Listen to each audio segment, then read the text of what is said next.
Hello students, welcome to the unicorn factory classes. और हम आपकी तैयारी करा रहे हैं यूपीएससी ईपीएफओ की, जो 30 नवंबर को एग्जाम कंडक्ट होगा। ओके, इस सीरीज में हमने साइंस को देख रहे हैं और साइंस में भी स्पेशली बायोलॉजी की सीरीज को चल रहे हैं। हम ऑलरेडी बहुत सारे लेक्चर कर चुके हैं और सारे लेक्चर एक दूसरे से काफी लिंक हैं। ओके, तो आपकी ड्यूटी ये है हर लेक्चर को देखते रहें, क्योंकि हर एक लेक्चर, हर एक चैप्टर एक दूसरे से लिंक है। एक की नॉलेज दूसरे में अप्लाई हो रही है। अगर आप कहीं एक लिंक छोड़ेंगे तो आपका पूरा का पूरा बेस खराब हो जाएगा। ओके, तो मेरा नाम उत्कर्ष गर्ग है और आज हम जो है सर्कुलेटरी सिस्टम स्टार्ट करेंगे, जो ब्लड के बारे में है। लेकिन उससे पहले एक बहुत ही बेसिक इंफॉर्मेशन और बहुत ही इंपॉर्टेंट इंफॉर्मेशन है जो आप सभी के लिए है। हम एक ऑल इंडिया एग्जाम कंडक्ट कराने जा रहे हैं जो 7 अक्टूबर को है। उसकी डिटेल्स यहाँ पे हमारे पास दे रखी हैं, तो आप देख सकते हैं कि ऑल इंडिया एग्जाम है। ठीक है, ईपीएफओ के लिए 7 अक्टूबर।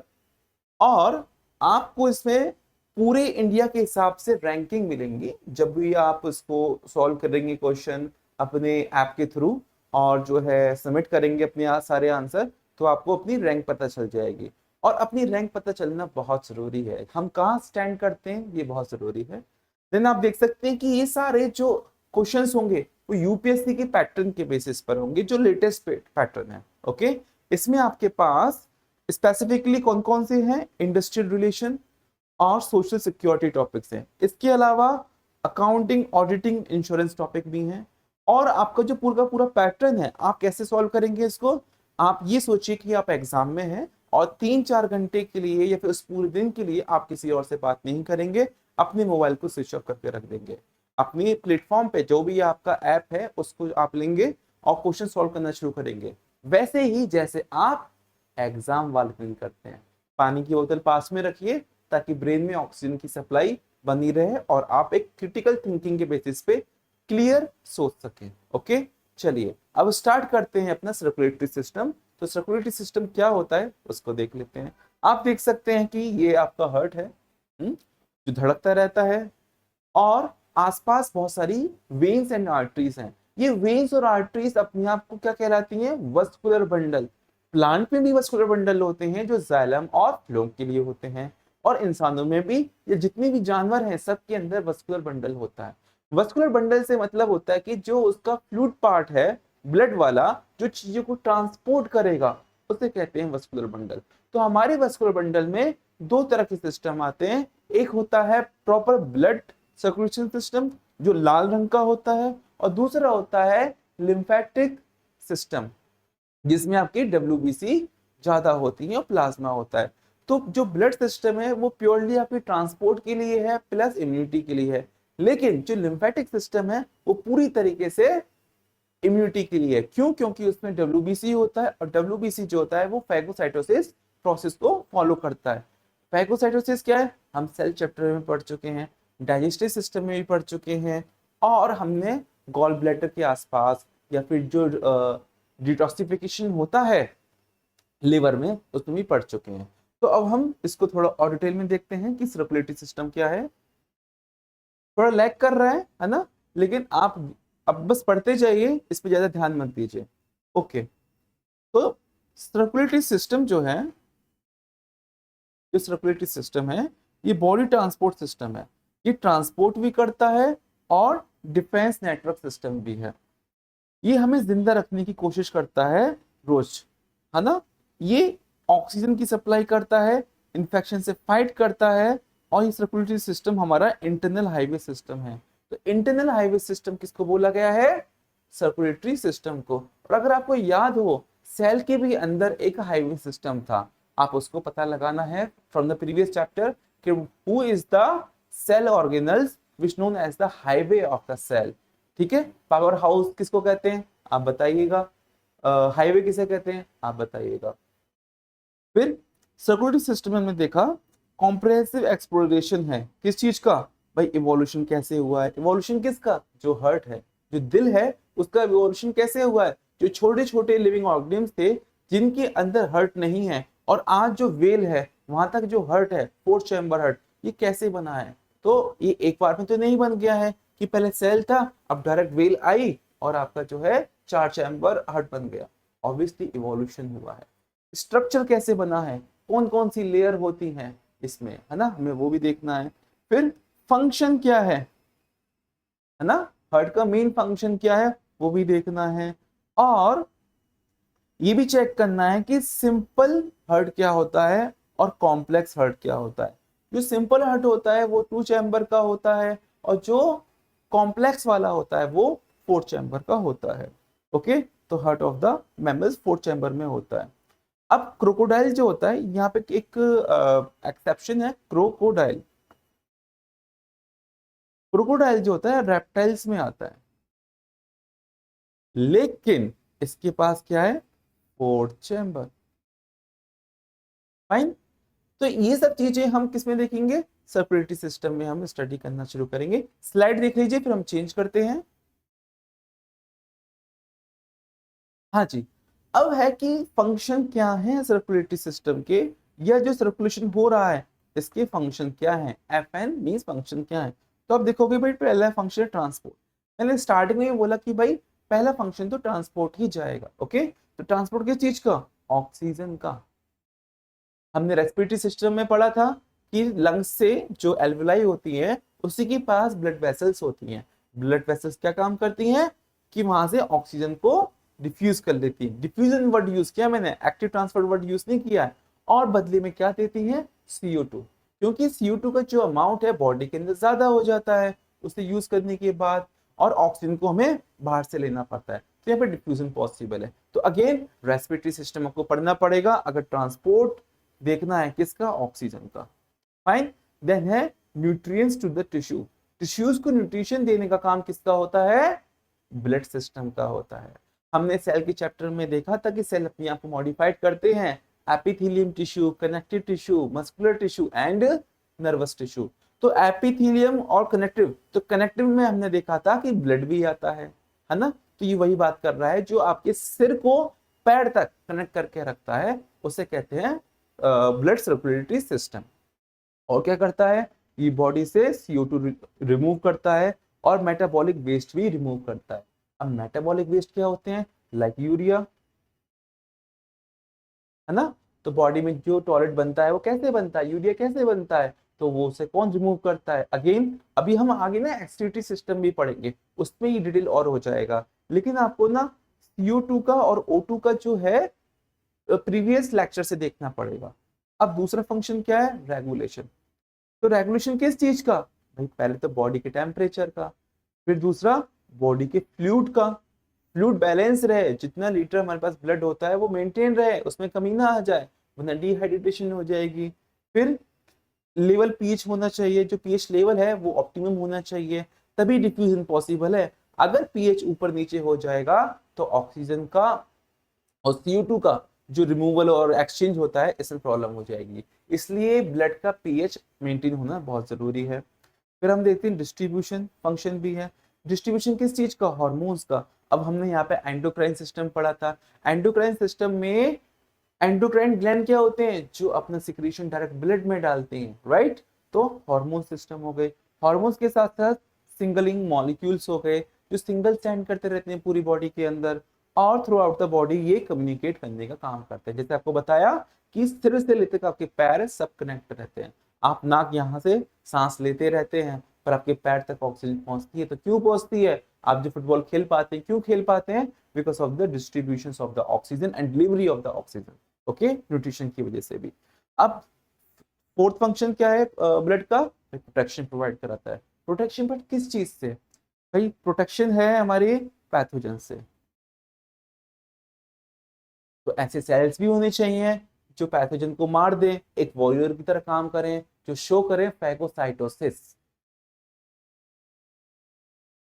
फैगोसाइटोसिस, है ना। फैगोसाइटोसिस मतलब क्या होता है, जो सेल को खा जाते हैं, दूसरे सेल को खाएंगे, फॉरेन पार्टिकल्स को खाएंगे या फॉरेन एंटीजेंस को खाएंगे, हमारे सेल्स को नहीं खाएंगे।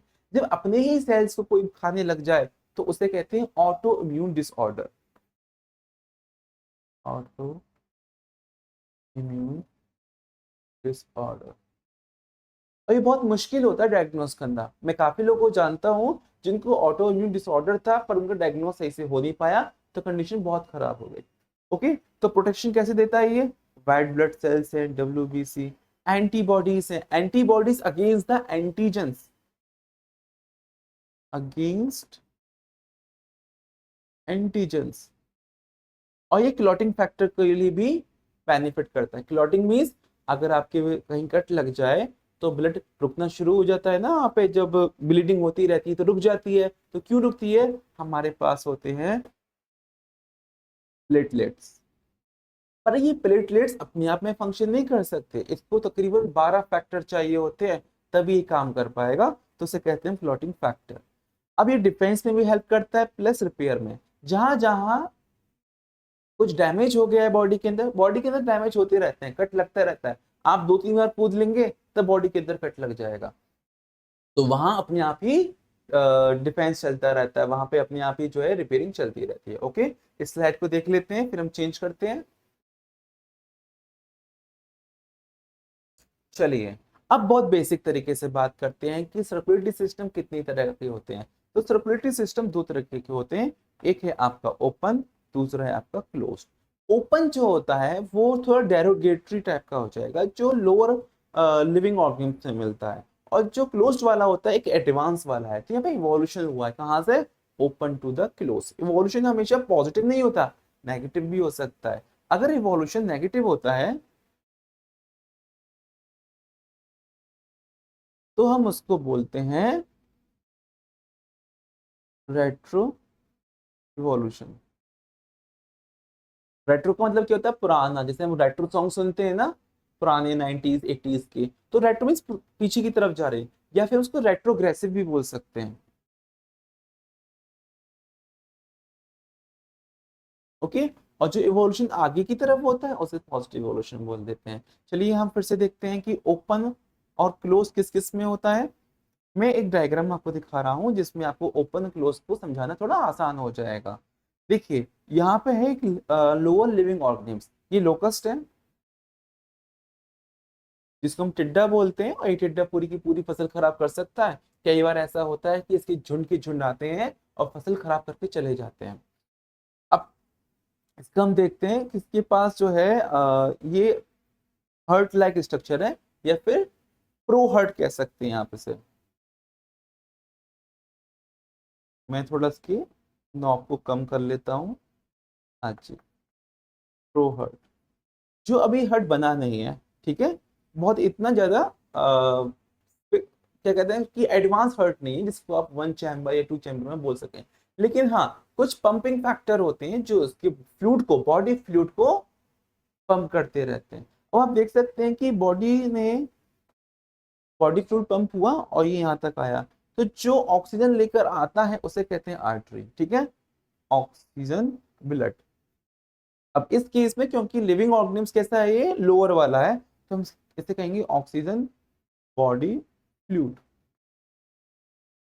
और ये वेन्स है। वेन्स किसे कहते हैं? जो CO2 का फ्लो लेके जाते हैं, ठीक है। तो ऑक्सीजनेटेड बॉडी फ्लूइड या D oxygenated body fluid, D means जिसमें से ऑक्सीजन निकल गया। तो अब देखोगे कि यहाँ पे ना कंटिन्यूस नहीं है, आर्टरी और जो वेन्स है ना बीच में ब्रेक आ रहा है ना, ये ब्रेक आप देख सकते हो, मैं यहाँ पे पॉइंटर से शो कर रहा हूँ। अब जो ये ब्रेक आ रहा है क्या करता है, ये पूरे ब्लड को जो है यही रिलीज कर देता है। अगर मैं ब्लू कलर का ले लेता हूं ताकि कॉन्ट्रास्ट आपको दिख जाए, यहाँ पूरे में ब्लड फैल जाएगा। इसका मतलब जो बॉडी के ऑर्गन्स होते हैं वो पूरी तरीके से ब्लड में नहा जाते हैं, ठीक है। हमारे में ऐसा नहीं होता, हमारे में प्रॉपर नर्व्स होती हैं, हमारे प्रॉपर जो है सॉरी आर्टरीज हैं, देन कैपिलरीज हैं, देन वेन्स होती हैं। पर इनके जो ब्लड होते हैं ना ये पूरे फैल जाते हैं और वापस ये यहाँ से कलेक्ट होके फिर से निकल जाते हैं। तो यहाँ पे CO2 हो जाएगी, यहाँ पे O2 हो जाएगी। तो ये था ओपन सर्कुलेटरी सिस्टम जहां पे ब्लड डायरेक्ट ऑर्गन के ऊपर चला जाता है और उसको ऑक्सीजन प्रोवाइड करता है। लेकिन जैसे जैसे लिविंग ऑर्गेनिम्स एक कॉम्प्लेक्स लेवल में आता जाएगा, एडवांस होता जाएगा, वहां पे आएगा आपका क्लोज सिस्टम। अब यहाँ पे हार्ट प्रॉपर दे रखा है, यहाँ से ऑक्सीजन आ रही है और ये हमारी आर्टरीज है। ये ऑक्सीजन आई, और यहां से ऑक्सीजन जो है ब्लड के थ्रू डिफ्यूज हो जाएगी टिश्यूज के पास।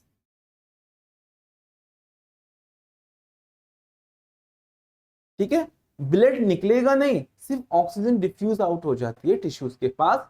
टिश्यूज में सेल्स होते हैं, सेल्स में जो है ग्लाइकोलाइसिस प्रोसेस चलती है।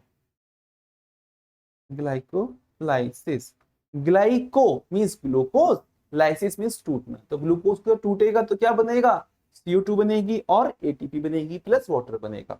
तो यहाँ पे अब जब CO2 का अमाउंट बहुत ज्यादा हो जाएगा वो इसमें डिफ्यूज हो जाएगा। लेकिन आप देख सकते हैं कि यहाँ पे जो ब्लड है ना वो पूरी तरीके से ऑर्गन के ऊपर नहीं गया है, वो तो बस पास से गुजर रहा है और डिफ्यूजन दे दिया उसने, डिफ्यूजन के थ्रू उसने ऑक्सीजन या फिर CO2 ले ली। अब ये ब्लड कंटिन्यू करता हुआ वेन्स के थ्रू CO2 हार्ट की तरफ ले जाएगा, है ना। और हार्ट किस तरफ लेके जाता है, लंग्स की तरफ, और लंग्स से फिर क्या आता है O2, यहाँ से CO2 लेके जाता है। तो इस तरह से एक्सचेंज चलता रहता है ना। तो आपने देखा कि यहाँ पे आर्टरीज है, यहाँ पे वेन्स है, और इसके पीछे बहुत ही बारीक बारीक लेयर बना रखी है ब्लड की, जिसे हम कहते हैं कैपिलरी। बहुत पतली पतली पाइपलाइन स्ट्रक्चर होते हैं। तो arteries, capillary, then the vein. तो आर्टरीज थोड़ी मोटी हो गई, कैपिलरी थोड़ी पतली पतली हो गई, और फिर आगे वेन्स। आप मेरे इसको हाथ के स्ट्रक्चर से देखो कि ये मेरी आर्टरीज है और ये कैपिलरी का स्ट्रक्चर बना रहे हैं। तो ये वाला जो हाथ हो गया ये थोड़ा पाइपलाइन का डायमीटर ज्यादा है, फिर आर्टरी हो गया, ये ऑक्सीजन लेकर आ रहा है और इसने कैपिलरी बनाई, छोटी छोटी डायमीटरी पाइपलाइन।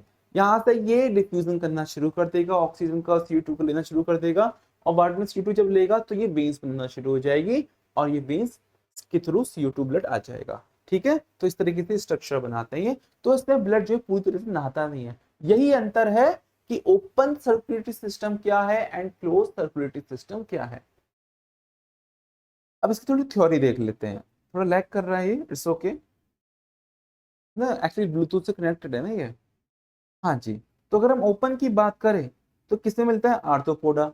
आर्थ्रोपोडा मीन कीड़े मकोड़े। ठीक है, आर्थ्रोपोडा।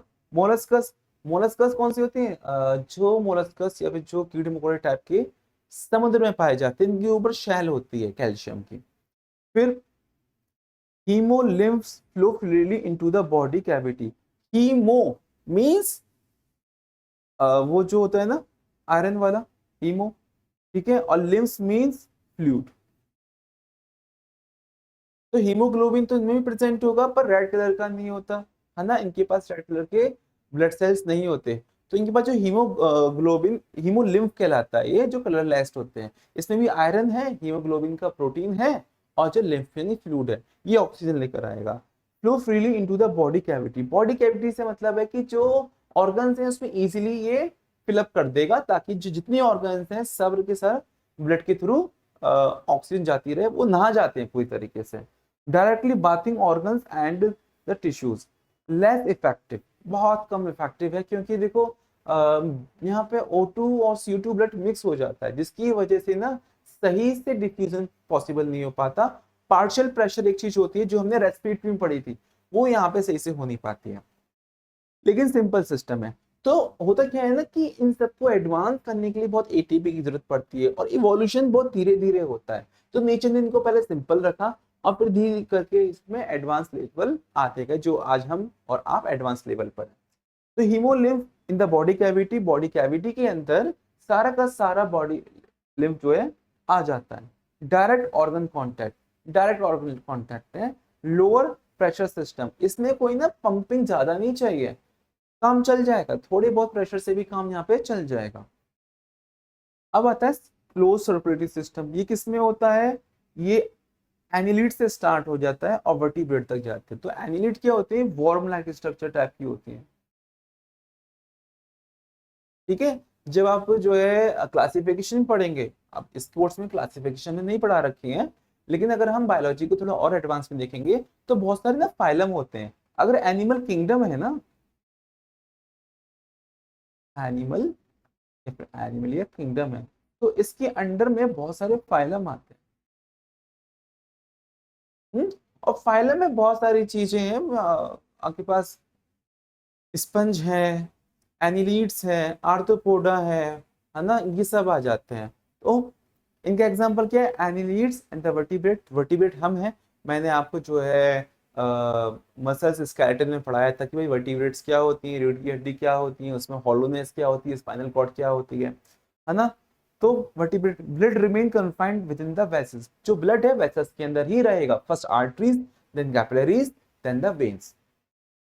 फिर human have the close system, obviously double circulation system, ठीक है। इंसानों के अंदर या फिर हम कह लें कि जो हायर ऑर्गेनिम्स हैं उनके अंदर डबल सर्कुलेटरी सिस्टम चलता है। तो ये डबल सर्कुलेटरी सिस्टम क्या है, मैंने आपको यहाँ पे दिखाया कि भाई एक बार तो सिस्टम ये ऐसे आ रहा है ना, जहां से आपका हार्ट के थ्रू बॉडी के अंदर से पूरा आ रहा है, दूसरा क्या है लंग्स के थ्रू आ रहा है। तो दो सर्कल बन गए ना, एक सर्कल तो चलो ये बन गया और दूसरा सर्कल ये बन गया, तो इसे कहते हैं हम डबल सर्कुलेटरी सिस्टम। फाइन, और देख लेते हैं। तो ब्लड पास होता है through the heart twice the पर साइकिल, तो जैसे यहाँ पे 2 बार साइकिल से पास होता है। 2 बार कैसे होता है हम ना आगे वाले में देखेंगे, क्योंकि थोड़ा ना बेसिक डायग्राम है उसमें हम देखेंगे, जिसमें 4 चैम्बर होते हैं, जैसे हमारा और आपका, ठीक है, और मगरमच्छ का भी। चलिए स्लाइड को देख लीजिए, फिर हम इसको चेंज करते हैं। हाँ, इसमें क्या रह गया, इसमें रह गया कि भाई ब्लड वेसल्स में ही जाएगा, प्लस हाई एफिशिएंट होता है, प्लस बेटर प्रेशर सिस्टम। तो हमारे अंदर तो हाई प्रेशर लो प्रेशर भी आता है ना, इसकी वजह से आता है। चलिए आप स्लाइड देख लीजिए, फिर चेंज करते हैं। अब आता है इवोल्यूशन ऑफ द हार्ट, यानी कि हार्ट की एनाटॉमी क्या है उसको चेक करना है। तो मैं यहाँ पे आपको पूरा डायग्राम दिखा रहा हूँ। आप देख सकते हैं कि यहाँ पे ना 2 चैम्बर दिखा रखे हैं, 1 and 2। ये फिश का है ये, ठीक है, यहाँ पे फिश का थ्रू होता है ये। तो गिल्स,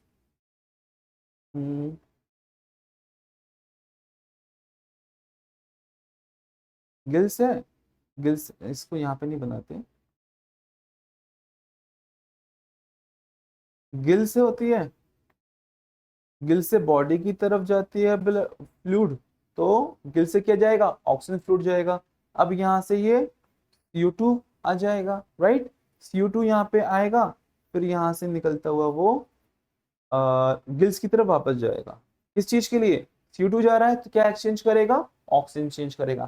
तो देखो मछली जो है अपना हमेशा मुंह खोलती रहती है, पानी लेती रहती है, जो साइड के जो उसके पार्ट्स होते हैं हमेशा हिलते रहते हैं, वो क्या है, वो गिल्स हैं। तो ऑक्सीजन ली, पानी निकाल दिया, फाइन। तो ये आपका फिश में हो गया 2 chamber, ventricle and atrium, ventricle and atrium. अब इसमें आ गया एम्फीबियंस में ये 3 चैम्बर, ये आपका 3 चैम्बर। तो यहाँ पे आप देखो ऑट्रियम, ऑट्रियम एंड वेंट्रिकल, तो यहाँ पे ऑक्सीजन वाला ब्लड आएगा, यहाँ पे आ गया वेंट्रिकल में, ठीक है, ये जाएगा बॉडी की तरफ, बॉडी से वापस यहाँ से आएगा CO2 ब्लड, CO2 भी इसी वेंट्रिकल में जा रहा है। तो हो क्या रहा है कि CO2 और ऑक्सीजन का जो ब्लड है ना इसमें मिक्स हो रहा है ना। ये आप देखेंगे ना कि यहाँ से ऑक्सीजन वाला ब्लड आया, फिर ये बॉडी की तरफ गया, चलो ठीक है। अब यहाँ से ये CO2 ब्लड आया ऑट्रियम में, यहाँ भी आ गया, यहाँ से ये लंग्स की तरफ या फिर गिल्स की तरफ जाएगा, जिसकी तरफ भी जाएगा। तो आप देखोगे यहाँ पे ना O2 और CO2 ब्लड मिक्स हो रहा है, O2 और CO2 प्लस मिक्स हो रहा है, तो यहाँ पे वेस्टेज बहुत ज्यादा है, तो एफिशिएंसी और कम हो गई। अब नीचे ना अपने आप को इम्प्रूव कर रहा है, नीचे अपने आप को इम्प्रूव कर रहा है। अब इसने जो है 4 चैम्बर बनाने की कोशिश तो की, लेकिन अभी भी इसमें कुछ कमी रह गई। 4 चैम्बर तो बना लेकिन प्रॉपर नहीं बना, तो इसको भी हम 3 चैम्बर ही बोलेंगे। क्यों, क्योंकि मिक्सिंग हो रही है ब्लड की। यहाँ पे आपका O2 ब्लड आया, यहाँ O2 ब्लड आया, चलो ठीक है, यहाँ CO2 ब्लड आया, यहाँ CO2 ब्लड आया, तो ये वाला जो पार्ट है दोनों को मिक्स कर रहा है, तो ये वाला पार्ट है दोनों को मिक्स कर रहा है, जिसकी वजह से एफिशिएंसी कम हो जाएगी। इसलिए मैंने आपको बोला कि भाई इन दोनों को तो आप 3 चैम्बर हार्ट ही बोलो, है ना, कोई फायदा नहीं है, ब्लड मिक्स ही हो रहा है तब भी।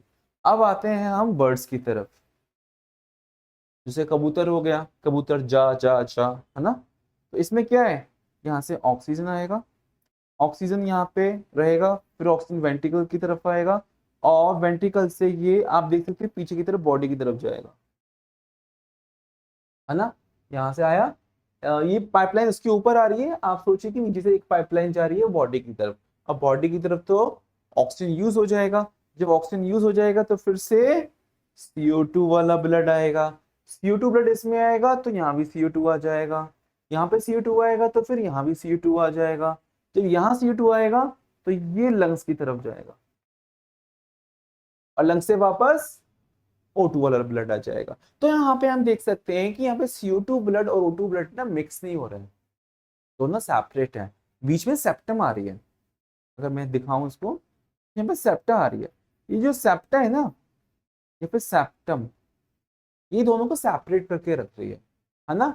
इसलिए हम इसको फोर्थ चैम्बर कह सकते हैं प्रॉपरली, स्ट्रक्चरल भी और फंक्शनल भी। इसमें क्या हो रहा था रेप्टाइल्स वाले में, स्ट्रक्चरल तो है लेकिन फंक्शनल नहीं हो पा रहा, ब्लड मिक्स हो रहा है, हल्की सी ना ओपनिंग रह रही है।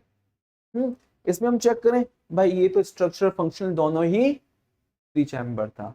अब आते हैं हम इंसानों के पास, उनका दिल जो होता है, तो आप देखोगे कि भाई जो बर्ड्स हैं और मैमल्स हैं दोनों का सेम है, दोनों का सेम ही है। यहां से O2 ब्लड आएगा, O2 ब्लड वेंट्रिकल में आया, वेंट्रिकल से बॉडी की तरफ गया, बॉडी से CO2 ब्लड आया, CO2 ब्लड फिर यहाँ आया और वो लंग्स की तरफ गया और लंग्स से वापस आ जाएगा। ठीक है, तो यहाँ से लंग्स से क्या आ रहा है O2 ब्लड, O2 ऑट्रियम में आ गया। हम पेशेंट के हिसाब से देखते हैं, जैसे मैं अगर ऐसे बैक कर लूं तो मेरा ये तो राइट पड़ेगा, पर पेशेंट का क्या है, पेशेंट के लिए तो लेफ्ट है ना ये, इसलिए हम इसको लेफ्ट वेंट्रिकल बोलते हैं। तो लेफ्ट वेंट्रिकल में आपका, सॉरी लेफ्ट ऑट्रियम, ऊपर वाले ऑट्रियम होती है, नीचे वाले वेंट्रिकल होते हैं।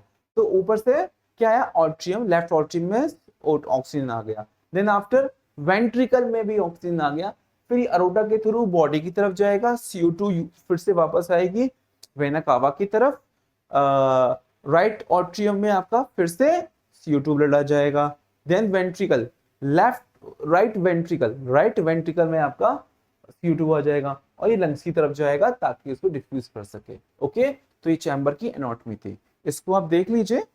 हम थ्योरी फिर देखते हैं, ये थ्योरी क्या कह रहा है भाई, evolution of the vertebrate hearts कैसे है। पहले फिश की बात करते हैं, फिश की दो चैम्बर हैं, एक ऑट्रियम दूसरा वेंट्रिकल, फाइन, एक ऑट्रियम दूसरा। तो यहाँ पे सिंगल सर्कुलेशन है ना, यहाँ पे आप सिंगल सर्कुलेशन देख रहे होगे, मैंने ये पूरा का पूरा जो है सिंगल में बनाया है। तो सिंगल सर्कुलेशन है, ब्लड जो है एक बार ही आता है हार्ट के पास। तो ब्लड फ्लो कैसे करता है, हार्ट हो गया, गिल्स हो गई, बॉडी हो गई, देन हार्ट।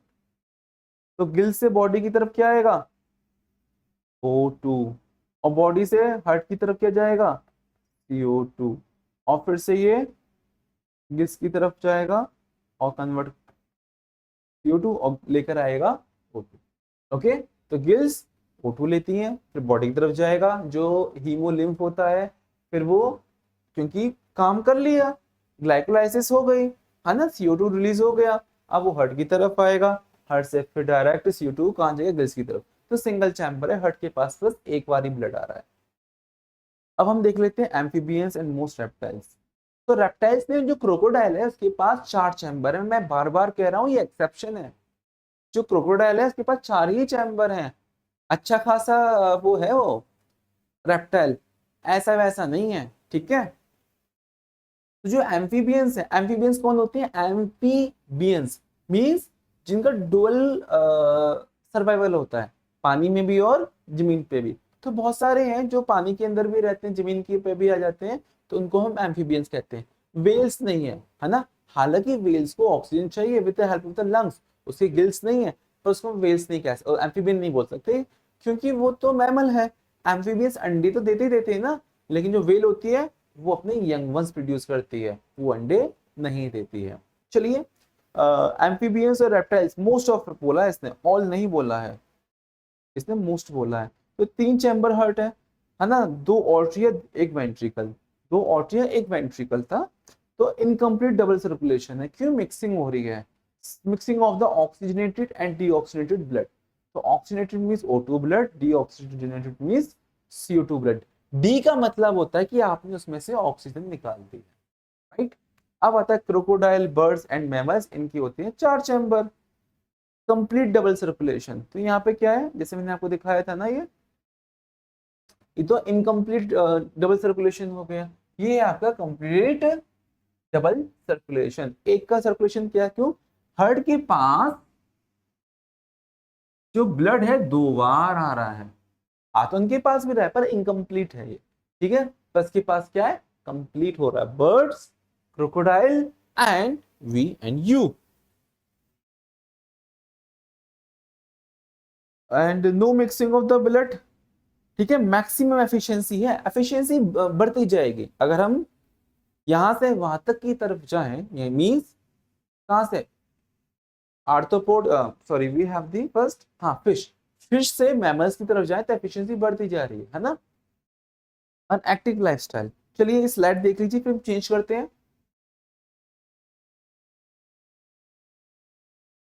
अब आता है इंसानों का दिल, यानी कि हर्ट, ओके। तो इंसानों का जो हर्ट है उसकी जो लेयर्स हैं उसको हम देख लेते हैं कि कैसे कैसे बनते हैं।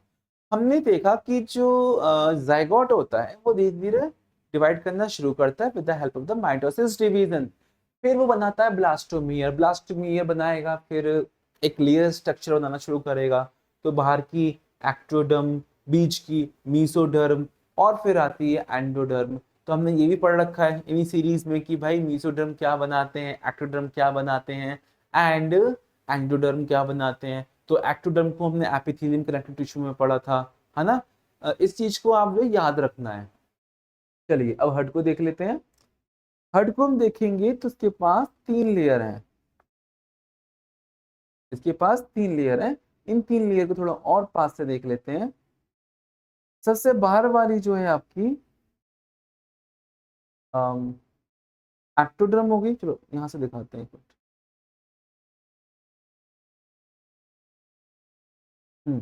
एक्टोडर्म है, ये आप कह लें एपिकार्डियम है ना। फिर मायोकार्डियम है, फिर एंडोकार्डियम है। जो हार्ट बना हुआ है वो मीसोडर्म से बना हुआ है, जो हार्ट बना हुआ है वो मीसोडर्म से बना हुआ है,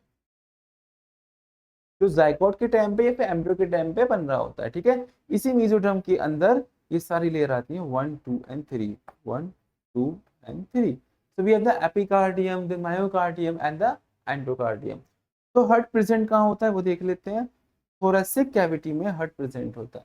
तो हमने वर्टिब्रेट वाले में ना एक हड्डी का ढांचा देखा था जिसमें जितनी वर्टिब्रेट थी, पहली सर्वाइकल थी, सेकंड थोरेसिक थी, फिर लुम्बर थी जो लोअर बैक के लिए होती है, हमने ये सब देखी थी। तो उसी में जो थोरेसिक कैविटी है उसके अंदर ये हार्ट प्रेजेंट होता है। तो कैविटी का नाम क्या है, mediastinum, okay.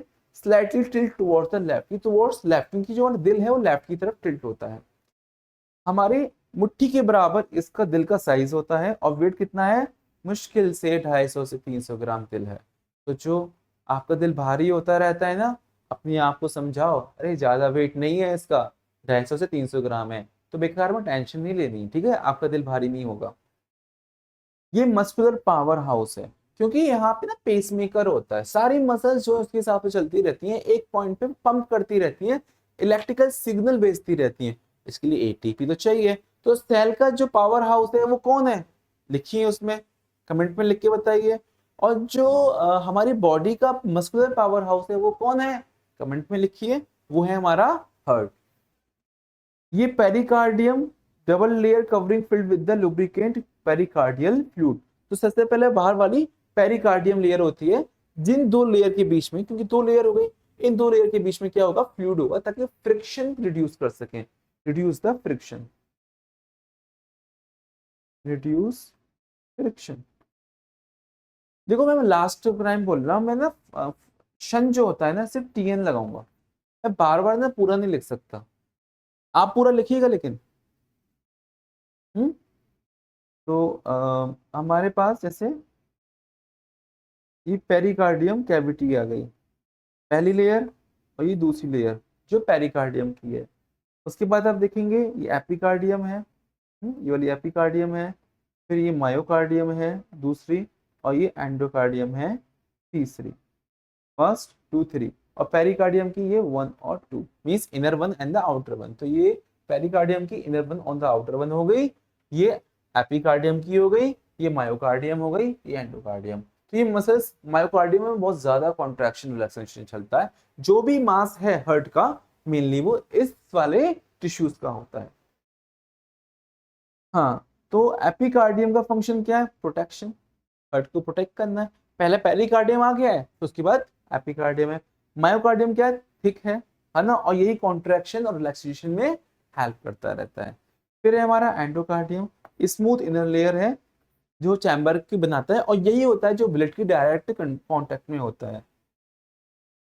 Direct contact of blood. फिर आप स्लाइड देख लीजिए, फिर चेंज करते हैं।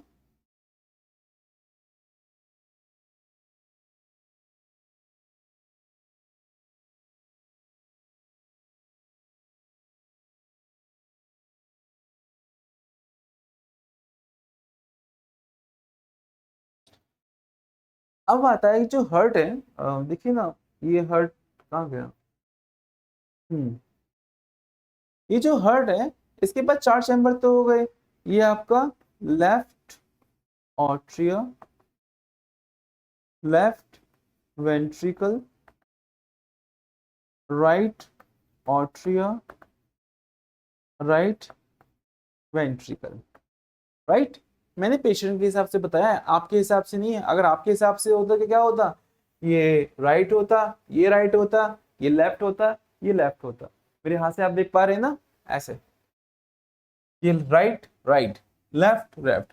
पर ऐसा नहीं होता है, हम पेशेंट के हिसाब से देखते हैं। तो अब इनके बीच में भी ना वॉल्व होती हैं, आप ये देख सकते हैं, ये वॉल्व है, ये वॉल्व है, क्योंकि जब ब्लड कॉन्ट्रैक्ट होगा, है ना, जब ब्लड आएगा तो इनको बंद होना पड़ेगा, वरना यहां से ब्लड बैक चला जाएगा, है ना। क्योंकि ये भी कॉन्ट्रैक्ट होंगी, ये भी कॉन्ट्रैक्ट होगा, ये भी कॉन्ट्रैक्ट होगा, जिसकी वजह से जो है ब्लड आगे की तरफ जाएगा, अदरवाइज क्या होगा? बैक मार जाएगा ब्लड। तो इन वॉल्व के बारे में हम पढ़ना शुरू करते हैं। तो चैम्बर कितने हैं, वॉल्व कितनी है, तो वो, तो राइट ऑट्रियम, राइट ऑट्रियम जो है, जो इधर वाला हिस्सा है ना, ये राइट ऑट्रियम ट्राइकप ट्राइकस्पिड वॉल्व होती हैं, और ये राइट वेंट्रिकल की तरफ इसको जाने देती हैं। तो राइट वाला कौन सा था? ये वाला। ये जो वॉल है इसका नाम क्या है? ट्राइकस्पिड। तीन है यहाँ पे, इसलिए इसको ट्राइकस्पिड बोला गया है। चलिए लेफ्ट का देख लेते हैं। जो लेफ्ट वाला है उसे बाइकस्पिड या फिर मिट्रल वॉल्व कहते हैं, है ना। तो राइट वाले से तो CO2 ब्लड आता है, डीऑक्सीडेटेड ब्लड आता है, और लेफ्ट वाले से ऑक्सीडेटेड ब्लड आता है। तो semilunar valves and the origin of the pulmonary artery and aorta prevent the backflow, while the septum completely separate the right and the left wall. Okay, मैं इसको थोड़ा एक्सप्लेन कर रहा हूँ अभी, तो आप इसको देखो पहले। लेफ्ट ऑट्रियम से लेफ्ट वेंट्रिकल की तरफ ये मिट्रल वॉल या बाइकैप्सिड। ओके, देन ट्राइकस्पिड किसकी तरफ है? ये आप देखोगे राइट ऑट्रियम से राइट वेंट्रिकल तक है ये। ओके, अब क्या है, वेंट्रिकल की तरफ से भी तो भाई ब्लड जा रहा है, आप देखोगे वेंट्रिकल की तरफ से भी तो ब्लड जा रहा है, तो यहां भी तो वॉल्व चाहिए। तो इन वॉल्व के नाम भी रखे गए हैं, पल्मोनरी वेल वॉल्व है और अरोटिक वॉल्व है। पल्मोनरी वॉल्व और अरोटिक वॉल्व। तो अब देखो ये, मैं इसको रब कर देता हूं थोड़ा सा। ये तो हो गया, यहाँ भी जो वॉल्व होंगी तो यहाँ पे दिखाई रखी है। तो ये जो वॉल्व है इसको बोलते हैं अरोटिक वॉल्व, और जो ये वाली है उसको कहते हैं पल्मोनरी वॉल्व। ठीक है, पल्मोनरी वॉल्व हो गई। फाइन, तो वॉल्व भी क्लियर हो गया आपका। इसको आप फिर से एक बार देख लीजिए स्लाइड, फिर हम चेंज करते हैं। अब आता है electrical systems of the heart. जैसे मैंने आपको बताया कि भाई ये तो पेसमेकर होता है इसके अंदर, जो धक धक धक धक धक धक करता रहता है ना। तो ये क्यों कर पा रहा है धक धक? क्योंकि पेसमेकर है। पेसमेकर क्या करता है, वो एक इलेक्ट्रिकल सिग्नल प्रोड्यूस करता है। जैसे आपने देखो पेशेंट जब वर्क नहीं कर रहा होता है तो उसकी ना हार्ट पे वो इलेक्ट्रिकल वायर लगा देते हैं, उसको लगाते हैं ताकि जो है वो उसका हार्ट फिर से जागना शुरू हो जाए और कुछ चांसेस रहते हैं कि हाँ भाई ये जो है काम करेगा। तो कैसे काम करता है आप देख सकते हो, यहाँ पे दो तरह के नोड्स होते हैं। पहला है हमारे पास S A node, sino atrial nodes, means दो ऑट्रियम के बीच में नोड्स। फिर होता है atrio ventricle nodes, atrio ventricle nodes, जो वेंट्रिकुलर नोड्स ये दो वेंट्रिकल के बीच में होता है, ठीक है। तो नेचुरल पेसमेकर है कौन सा, एस ए, जो जनरेट करता है 70 से 75 बीट्स पर मिनट। तो जो हमारा दिल धड़कता रहता है ना 70 से 75 बीट्स पर मिनट, ये कौन करता है, हमारे इसकी वजह से होता है, ठीक है। लोकेटेड कहाँ है, राइट ऑट्रियम की तरफ थोड़ा लोकेटेड है, लेकिन वो दोनों के बीच में प्रेजेंट होता है। राइट ऑट्रियम लेफ्ट ऑट्रियम के बीच में थोड़ा प्रेजेंट होता है, वहां पे ना सेप्टम जो वॉल है ना बीच वाली उसकी तरफ प्रेजेंट होता है और वहां पे पंप करता रहता है।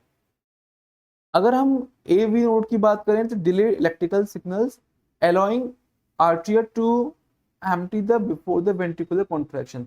तो ये जो ए वी नोड्स हैं, आप देख सकते हो यहाँ पे ए वी नोड्स हैं, ये क्या करते हैं, ये थोड़ा सिग्नल को डिले कर देते हैं ताकि ऑट्रियम्स की तरफ से सिग्नल आ रहे हैं वो थोड़ी डिले हो जाए, स्लो हो जाए, वेंट्रिकल जब तक कॉन्ट्रैक्ट करे तब तक वो सिग्नल पहुंचे।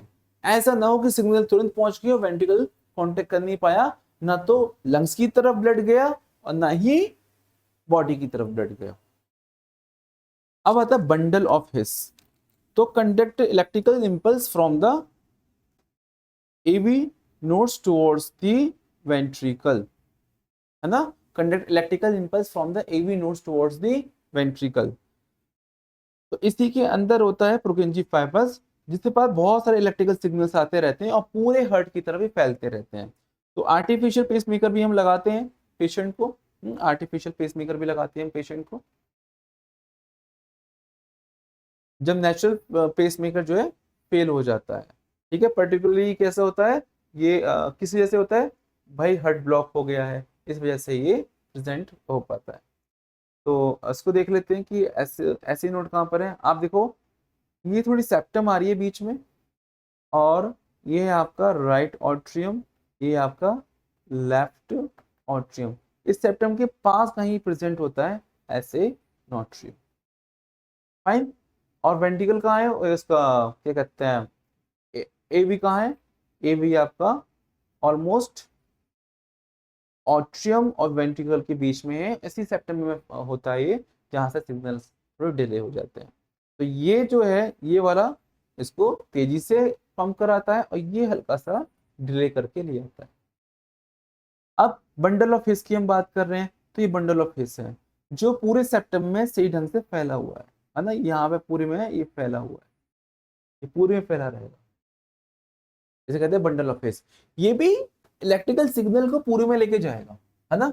अगर इसको छोटा कर दूं, ये सपोज कीजिए कि यहाँ से पंप आया और ये यहाँ तक पंप गया।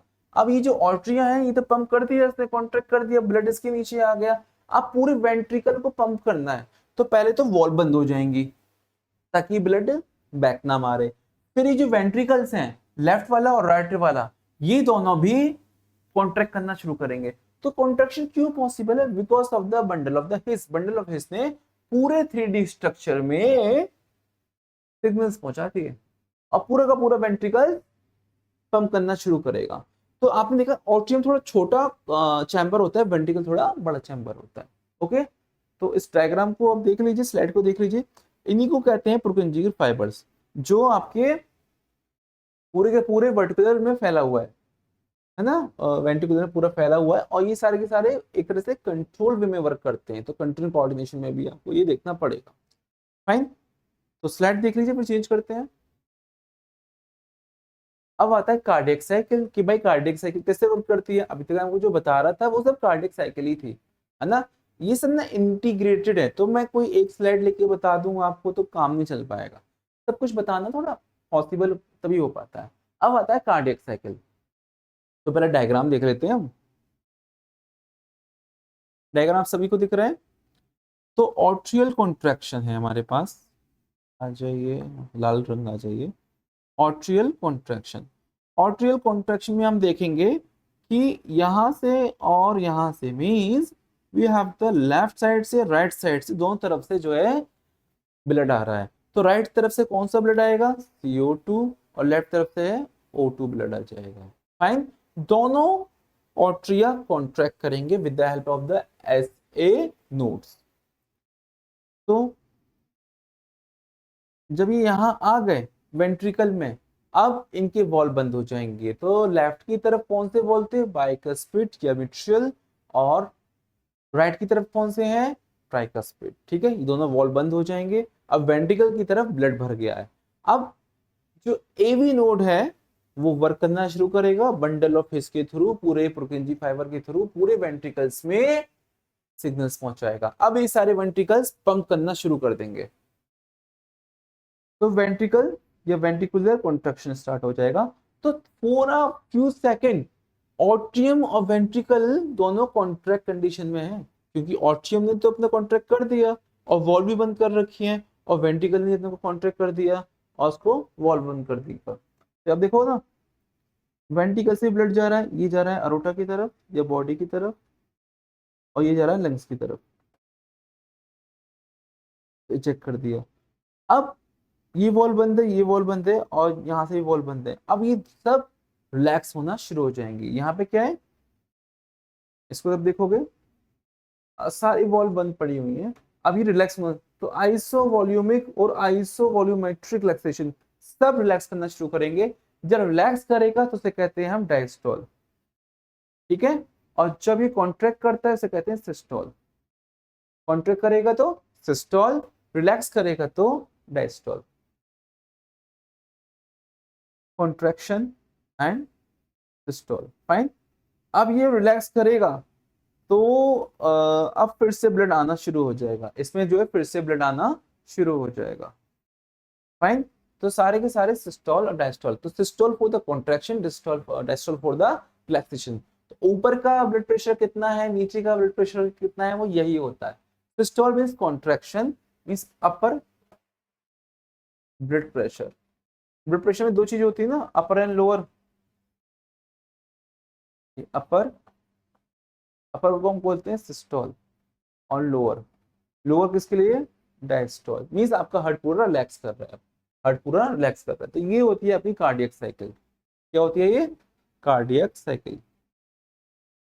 जो ऑर्टिया की तरफ वॉल्व होती है, ट्राइकैप्सिड एंड द बाइकैप्सिड, जब ये बंद होती हैं तो साउंड आती है लब, LUV। और जब सेमिनल वॉल्व जो वेंट्रिकल की तरफ से आ रही हैं, और एरोटिक वॉल्व जो वेंट्रिकल राइट लेफ्ट वाली तरफ से राइट वाली तरफ से आ रही हैं, वो डब साउंड करते हैं। तो लब डब लब डब लब डब ये साउंड चलती है, जो आपको सुनाई देता है ना, धक धक धक धक धक धक, लब डब लब डब लब डब, धक धक धक धक धक धक। धक धक पूरी एक कार्डियक साइकिल का है, धक धक पूरा एक कार्डियक साइकिल का है। थ्योरी देख लेते हैं फिर से। तो कार्डियक साइकिल कितनी सेकंड की है, 0.8 सेकंड की है।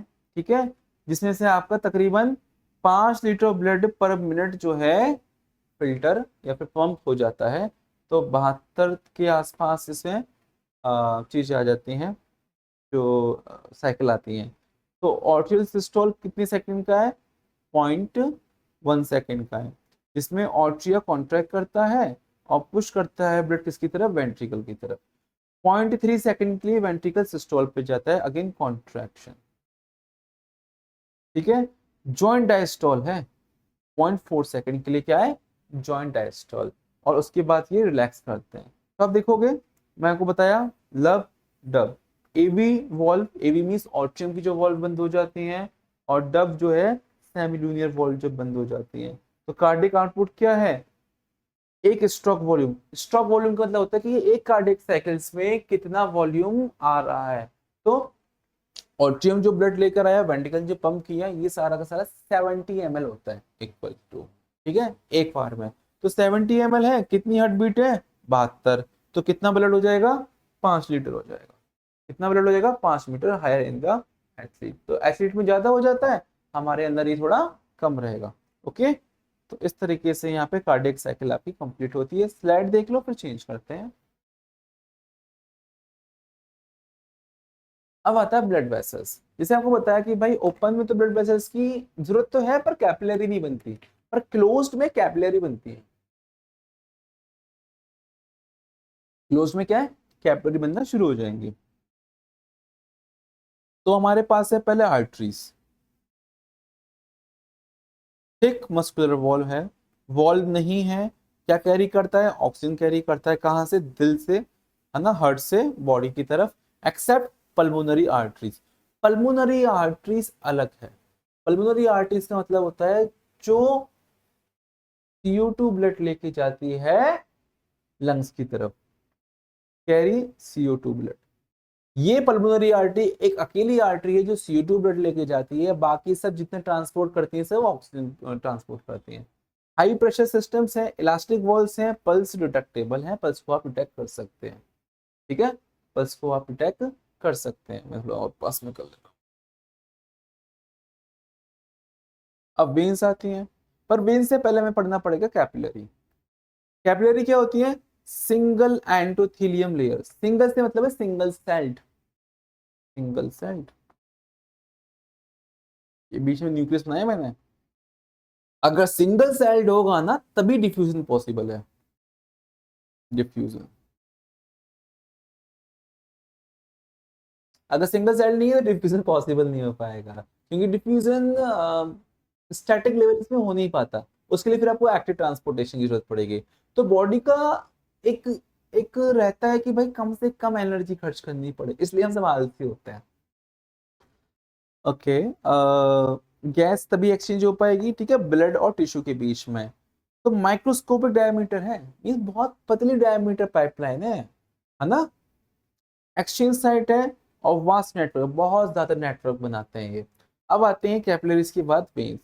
अब वेन्स थिन वॉल है विद वॉल्व है, थिन वॉल है प्लस वॉल्व है। वॉल्व क्यों है, क्योंकि जो पैरों की तरफ है ना वेन्स, उनको हार्ट की तरफ ब्लड फेंकना है। हार्ट की तरफ ब्लड फेंकेंगे अगेंस्ट द ग्रेविटी, तो उनके पास वॉल्व होनी चाहिए, है ना। जैसे यहाँ से जब वो CO2 ब्लड आएगा तो यहाँ आ जाएगा CO2 ब्लड। अब ये वॉल्व बंद हो जाएंगी, अब ये वॉल्व ना बंद हो जाएंगी, ताकि ब्लड पीछे की तरफ ना जाए, अगेंस्ट ग्रेविटी जाना है इसलिए। तो डीऑक्सीनेटेड ब्लड लेके जाता है, मतलब इसमें क्या होता है, CO2 प्रेजेंट होता है। सारे वेन्स CO2 ब्लड लेके जाती है accept pulmonary veins. Pulmonary veins जो होती हैं वो ऑक्सीजन लेकर आती हैं। तो पल्मोनरी वेन्स हार्ट से, जो हमारा सॉरी, पल्मोनरी वेन्स जो हमारा लंग्स है वहां से आपका लेफ्ट ऑट्रियम तक O2 लेकर आती है। ठीक है, जो पहली बार ऑक्सीजन ब्लड आता है ना ऑट्रियम में, वो पल्मोनरी वेन होता है। और जो आपका जो लेफ्ट ऑट्रिया है ना, लेफ्ट ऑट्रियम, वो जो लंग्स की तरफ लेके जाता है वो है आपका CO2 वाला, तो उसे कहते हैं पल्मोनरी आर्टरी। ठीक है, तो पल्मू का मतलब यहाँ पे लंग्स। पल्मोनरी वर्ड लंग्स के लिए ग्रीक लैंग्वेज में। तो लंग्स की तरफ जो ब्लड लेकर आ रहा है वो है आर्टरी, और जो लंग्स से ब्लड लेके जा रहा है वो है वेन, इसलिए pulmonary arteries and pulmonary veins. Pulmonary arteries में आपका CO2 ब्लड आता है और पल्मोनरी वेन्स में आपका O2 ब्लड जाता है। तो ये आपका डायग्राम है, इसमें आपको पहले समझा दिया है ना, नेटवर्क सिस्टम होता है। इसको देख लो, फिर चेंज करते हैं स्लाइड। अब आता है blood composition and the volume, कि ब्लड का कंपोजिशन कितना है। हमारे पास तकरीबन 5 से 6 लीटर ब्लड होता है, और 7 से 8% बॉडी का वेट यही कंट्रीब्यूट करते हैं। पीएच कितना है, 7.4। ज्यादा ऊपर होगा तो प्रॉब्लम हो जाएगी, डिफ्यूजन में इश्यू हो जाएगा। इसके बाद प्लाज्मा होता है। प्लाज्मा जो होता है वो पानी का जरा स्ट्रक्चर होता है, इसमें ग्रेन्युल्स भी प्रेजेंट होते हैं। तो प्लाज्मा, सपोज कीजिए ब्लड जो है 100% है, तो प्लाज्मा उसका 55% है, और जो एलिमेंट्स हैं जैसे RBC, WBC, ये सब इसके जो क्या होंगे, 45% है। अब इस 55% में से भी 90% तो पानी है ना। इस 55% में से भी 90% क्या है, पानी है। अब इसमें और क्या क्या है, प्रोटीन है, कौन कौन से, एल्ब्यूमिन, ग्लोबिन, फिब्रोजिन, इलेक्ट्रोलाइट्स हैं, हॉर्मोन्स हैं, न्यूट्रिएंट्स हैं और वेस्ट है, ये सब आ जाएंगे इसमें। ठीक है।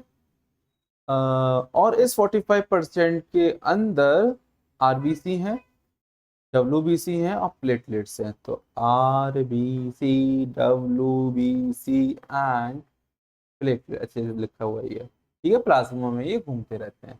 स्लाइड देख लीजिए, फिर चेंज करते हैं। अब हम बात करते हैं आरबीसी की। तो ये किस तरह से करता है। तो पहला तो ये बाइकॉन्केव है। बाइकॉन्केव का मतलब क्या होता है, जिसकी शेप इस तरीके से। फिर ये अन्यूक्लिएटेड है, मीन्स इसके पास न्यूक्लियस है ही नहीं। इसके पास न्यूक्लियस क्यों नहीं है, क्योंकि नेचर ने इसका काम फिक्स कर दिया कि भाई तुम्हें बस ऑक्सीजन लेके जानी है, ज्यादा कुछ करना नहीं है, इसलिए तुम्हें न्यूक्लियस की जरूरत नहीं पड़ेगी। हर कुछ दिन के बाद आप जो है खत्म हो जाएंगे और बोन मैरो से, स्पेशली रेड बोन मैरो से नए नए सेल्स बनते जाएंगे, राइट। इसलिए anucleated means absence of nucleus, absence of nucleus. Perfectly design for the oxygen transport, अब तो समझ में आ ही गया ये, है ना। और इसका प्रोडक्शन भी होता रहता है और टर्नओवर भी चेंज होता रहता है।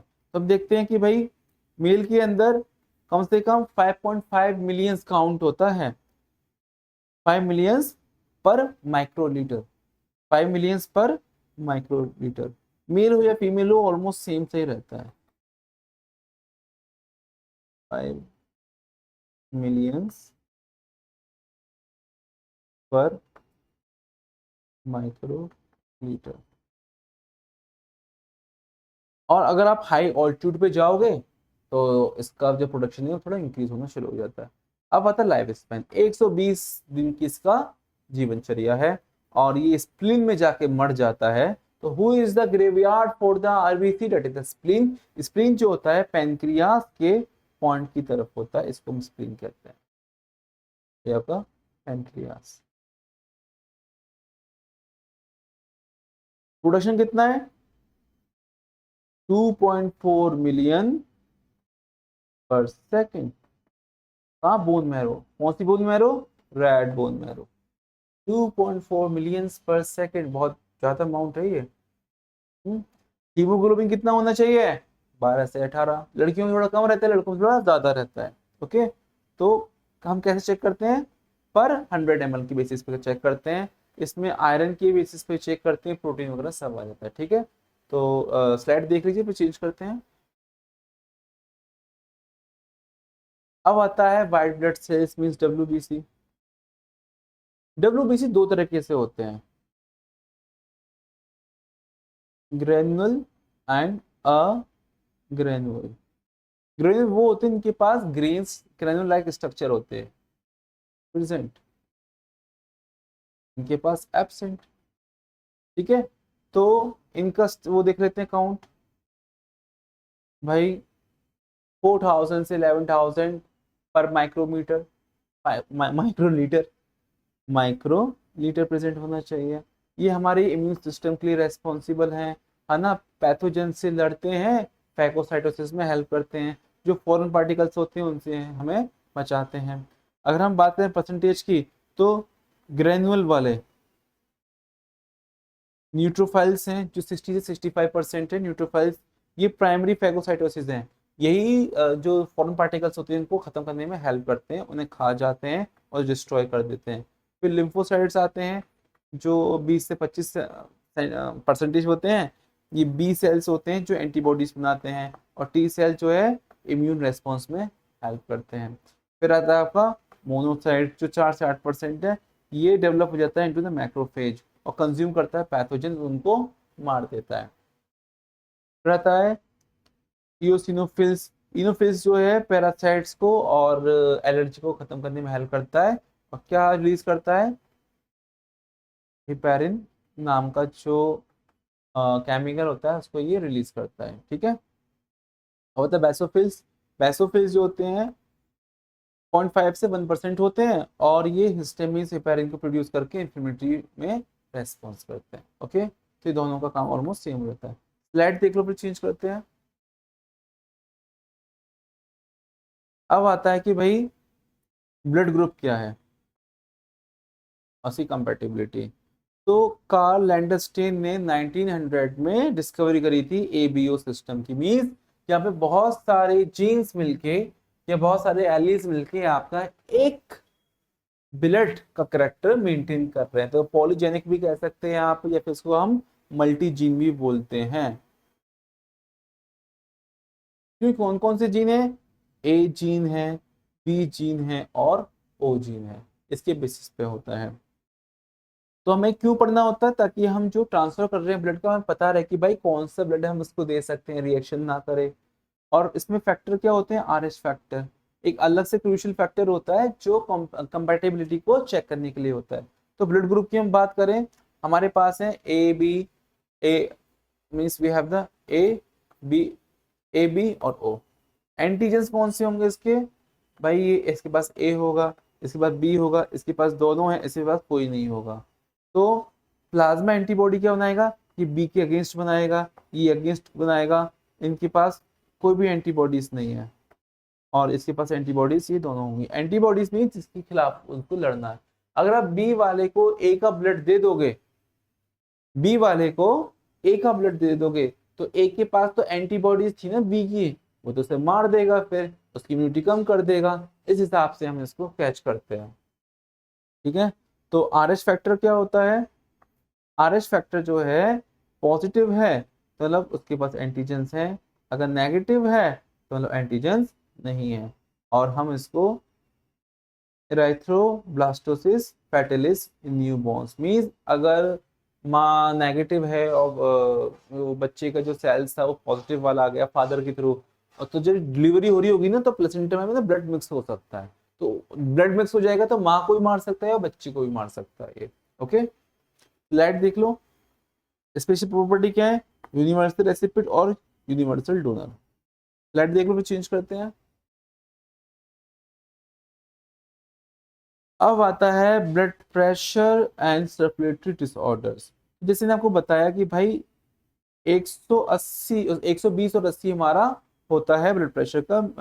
हम मरकरी के उसमें रेस्पेक्ट में देखते हैं ये। 120 का मतलब है सिस्टोल मीन्स कॉन्ट्रैक्शन, और 80 का मतलब है डायस्टोल मीन्स रिलैक्सेशन। फाइन। तो कार्डिक आउटपुट को चेंज कर सकता है, और वस्कुलर रेजिस्टेंस मींस मसल्स पे बहुत ज्यादा प्रेशर पड़ेगा, ज्यादा प्रेशर पड़ेगा तो चीजें खराब हो सकती है, मसल्स खराब हो सकती है, बर्स्ट हो सकती है। तो ज्यादा प्रेशर भी नहीं पड़ना चाहिए।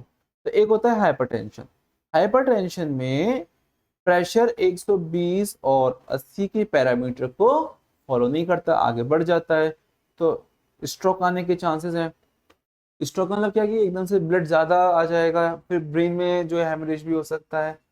कोरोनरी आर्टरी डिसीज हो सकती है, इसे CAD बोलते हैं, coronary artery disease. Kidney damage हो सकती है, क्योंकि किडनी में क्या होता है, जब एक्सक्रीटरी सिस्टम पढ़ेंगे उसमें आपको दिखेगा कि ग्लोमेरुलस नाम का फिल्टर होता है। अगर इस फिल्टर पे इक्वल इक्वल जो ब्लड आएगा तो ठीक है, ज्यादा ब्लड आएगा तो ये भी खराब हो जाएगा, तो ज्यादा प्रेशर नहीं होना चाहिए। फिर हम देखते हैं कि हाइपोटेंशन भी होता है ना।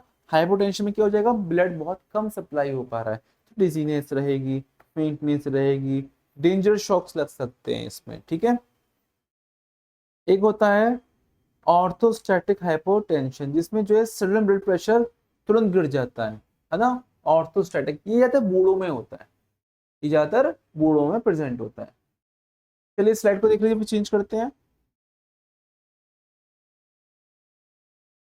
अब है कुछ डायग्नोस्टिक के लिए हम यहाँ पे देख रहे हैं, फ्यूचर डायरेक्शन के लिए हम यहाँ पे देख रहे हैं कि भाई किस तरीके से इसको हम फॉलो करें। ओके, तो फ्यूचर डायग्नोस्टिक में हमारे पास, अच्छा इससे पहले क्या है, किस साइंटिस्ट ने सर्कुलेशन को डिस्कवर किया था, वो थे हमारे विलियम हार्वे 1628, है ना। और फिर हमारे आते हैं क्रिश्चियन बर्नार्ड 1967, जिन्होंने हार्ट ट्रांसप्लांट किया था 1967 में। हार्ट जो दिल है, एक पेशेंट से दूसरे पेशेंट में ट्रांसफर करा है। फिर एक और डिस्कवरी हुई थी जिसमें आर्टिफिशियल हार्ट को ट्रांसप्लांट करा था। ये है आपका आर्टिफिशियल हार्ट। देखो ये तो ओरिजिनल है, जो एक नेचुरल सोर्स से हमें मिला है, तो हमने यहाँ से लेते उसके दूसरे पेशेंट में डाल दिया। जो दूसरा वाला है ये आपका आर्टिफिशियल हार्ट है। आर्टिफिशियल हार्ट मशीन के थ्रू बनाया गया है। इसमें पेस मेकर होता है, इसमें अरोटा है, पल्मोनरी आर्टरीज है, ऑर्ट्रिया है, राइट वेंट्रिकल है, लेफ्ट वेंट्रिकल है। ओके, तो अगर हम मशीन की बात करें तो ईसीजी की मशीन है, जिसको हम बोलते हैं इकोकार्डियोग्राफी। और ये हमारे जो वॉल्स हैं उनको चेक करते हैं कि सही से फंक्शन कर रहे हैं कि नहीं कर रहे हैं, ना। नॉन इन्वेसिव इमेज बनाता है ये। फिर ब्लड बायोमेकर्स, कि भाई ब्लड बनता कैसे, तो हम हीमोग्लोबिन, कोलेस्ट्रॉल, प्रोटीन, इन सबको चेक करते हैं। ठीक है, कार्डियोवास्कुलर हम हेल्थ स्टेटस चेक करते हैं। फिर आर्टिफिशियल हार्ट की बात कर रहे हैं तो 1982 में जार्विक 7 एक नाम का हार्ट बना था, जिसको ट्रांसप्लांट करा था किसी पेशेंट के अंदर। ट्रांसप्लांट नहीं, हम कहेंगे इम्प्लांट किया था, क्योंकि ट्रांसप्लांट तो आप एक जगह से दूसरी जगह में करते हैं, पर इम्प्लांट आप उसको पहली बार करते थे। पेसमेकर को इम्प्लांट करते हैं, है ना। ऐसे ही आर्टिफिशियल आपका हार्ट आ जाएगा। तो टेक्नोलॉजी को थोड़ा बढ़ा दिया गया है, पब्लिक इनिशिएटिव लिया गया है। क्यों? क्योंकि अगर हम बात करें कि करंट अफेयर्स के हिसाब से, तो ये करंट अफेयर्स में जरूरी है। ये पॉलिसी का नाम है, आयुष्मान भारत पॉलिसी का नाम है ना। और कार्डियोवास्कुलर डिसीज, तो ये आपको एक बार अपने करंट अफेयर भी चेक करने पड़ेंगे कि किस तरह से हमारे बायोलॉजी या फिर साइंस उससे इंटीग्रेट कर रही है। तो अब देखें, एक जो डॉक्टर होता है वो मशीन के थ्रू वॉल चेक करता है कि भाई वॉल सही से वर्क कर रही है कि नहीं करती हैं। और वो चेक करता है, सोनोग्राफर बताता है कि भाई हाँ जी, वॉल सारी जो है थोड़ा कुछ गड़बड़ है। ज़्यादा गड़बड़ है तो ये तो वॉल्यूम ज़्यादा हो जाएगा, स्ट्रोक वॉल्यूम ऊपर नीचे हो सकता है ना। तो पेसमेकर सही से काम करेगा कि नहीं करेगा। तो ये आर्टिफिशियल लगाना है या फिर नेचुरल, नेचुरल तो इतनी आसानी से नहीं मिलेगा, तो आर्टिफिशियली हम लगा सकते हैं। ठीक है, तो यहाँ पे इसको हम खत्म करते हैं। और आपसे रिक्वेस्ट है कि जो 7 अक्टूबर को ऑल इंडिया एग्जाम होने वाला है उसमें पार्टिसिपेट कीजिए। कैसे करेंगे? वही चीज कि आपके पास वेबसाइट दे रखी है,